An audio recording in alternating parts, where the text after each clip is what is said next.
Education system हमें एक अच्छा मजदूर बनाता है, और ग्रेजुएशन देके हम एक बच्चे को 22 सालों तक मुंह बंद करते हैं। इंटरमीडिएट के बाद जब हम उसका ग्रेजुएशन करते हैं तो हमारा ग्रेजुएशन इस तरह से डिजाइन है कि वो 4 साल तक गवर्नमेंट से कुछ ना मांग सके कि भैया अभी तो ग्रेजुएशन हुआ है, हो जाने दो, फिर मांगते हैं। 4 साल वो ग्रेजुएशन खराब कर लेता है तो 2-3 साल मेहनत करता है, तो गवर्नमेंट को लगता है ओह 8 हम 8 साल बर्बाद कर दिए यहाँ पे।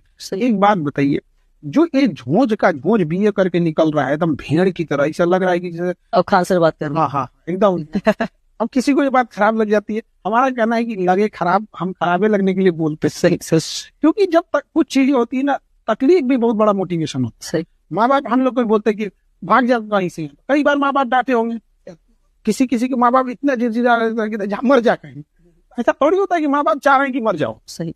अब कुछ बच्चे उसको दिल पे लेकर सुसाइड कर लेते हैं, तो ऐसा नहीं। तो मेरा कहना है कि ये जो भेड़ बकरी की तरह बीए कर करके निकल रहा है, उसी तरह से हम उसे टेक्निकल एजुकेशन डाल दे, और उसे हम मेडिकल की एमबीबीएस से नीचे जो असिस्टेंट की पढ़ाई होती है, ऑपरेशन थिएटर में ओटी टेक्नीशियन चाहिए, skill based education, skilled based, और वो स्किल फिक्स हो। जैसे हम स्किल्ड बोलते हैं ना, बुझाई भी नहीं करता स्किल मैंने क्या होता है, अरे बाप रे, मतलब स्किल मतलब मेडिकल में डॉक्टर के अलावे हॉस्पिटल में doctor is not a backbone, doctor is front. Operation करके वो घर चला गया, फिर उसके पीछे जो फौज लगी है ना, वो कोई नहीं दिखता। एक ऑपरेशन थिएटर में एक डॉक्टर होता है, 50 लोग लगे रहते हैं अगल बगल में। यहाँ पे किसी हॉस्पिटल से पूछिए, हम लोग हॉस्पिटल को पता चलता है नर्सिंग स्टाफ बैकबोन होता है।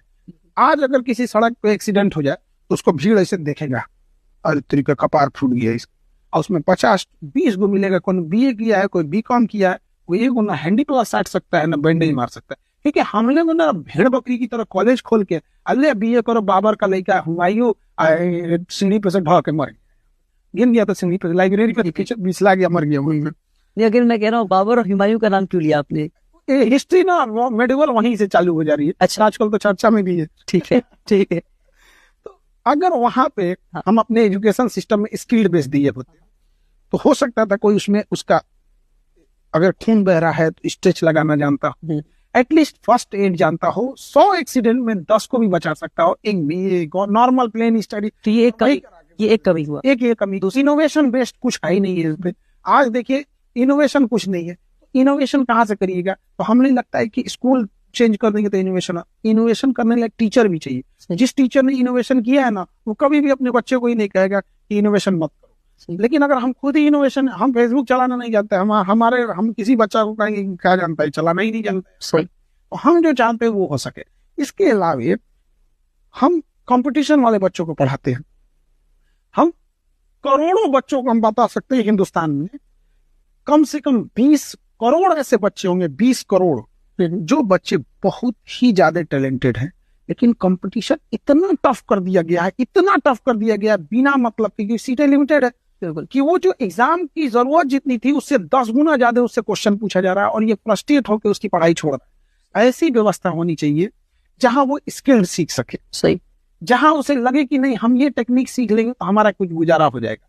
एक ओटी बढ़िया ऑपरेशन थिएटर टेक्नीशियन और 30-35 हजार वहां कमा सकते हैं, लेकिन आप देखिएगा उसके लिए कोई नहीं जाएगा।